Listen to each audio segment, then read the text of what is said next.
Rum'dan bir danışment geldi diye.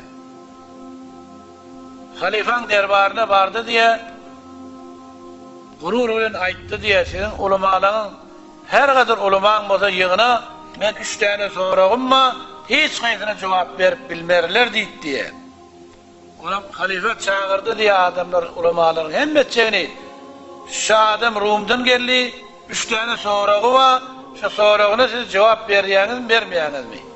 Ona sorasın nit diye. O adam gurur bilen minberin üstüne çıktı diye. Birinci sorak şu dedi. Hudaýdan ýewünçi kim bardy? İkinci sorak şu diye. Allah Teala'nın nazari, surati, yüzü haydi taraflıyım diye. Üçüncü sorak şu boldy diye. Şu an hazır derhal hazır Hudaý Teala näme iş etýär diye. Ulemana oturdu diye näme etsen bilmem. Hani Ebu Hanife de yaş alan, yaş cevan vakti turdu diye. Hop, turdu ulemalardan icazet turdu diye. Sen sorağın ettin minberin üstünden. Minberden düş, ben minbere minip sen 3 tane sorağıma cevap vereyim diye. O adam düşürdü diye. Birinci sorağı şu ki, Hudaýdan ewünçi kim bardy deyip aydanna, o adama aytdı diye. Birden ta 10'a var sana.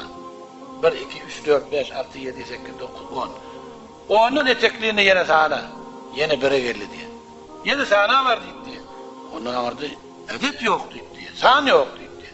Hop, san yok mu? Onun sen bir vahid-i mecaziye şüzre inanyan bolsan, edep yok diyen bolsan, Allah ki vahid-i hakiki, biz Allah vahid-i hakiki bolandan sonra, onun önçi kim bolmakla haceti var diye. Hiç kim bolmakla haceti yok diye. Sen ki o edetten bir mecazi adetten geçip bilmendin, hakiki adetten nezre geçeyim deyip diye. Birinci sorağı cevap şu oldu diye. İkinci sorağı Allah Teala'nın sureti ve nazarı nirekliğini diye. Onunla bir şem yaktı diye, şem yakakını soradı diye şu şemin sureti ruhi tarafı nirekliğini diye. O ayette diye hemme tarafa diye. Imam ayette diye. Şem ki bir mahluk diye. Mahluk sözünün ruhunu tayin etmekten sen aciz bolýan bolsaň, bir aciz bende Allah'ın ruhunu nezle muşahhas etsin diye. Bir Rumi adam utanıp yere düşüp gitti diye. Meclisten çıkıp. Ona bunu sakladılar diye. Üçüncü sorağında cevabını eşit olam gitti diye. Hudaý Teala şu hala hazırda näme iş etýär diýip soradım. Onu aytdı diye. Hudaý Teala meni minbere mindirdi, seni minberden düşürdü. Meni Hudaý Teala izzetledi, seni Hudaý Teala harladı. Kullu yevmin huve fi şe'n diye. Vesselamu aleyküm ve rahmetullah.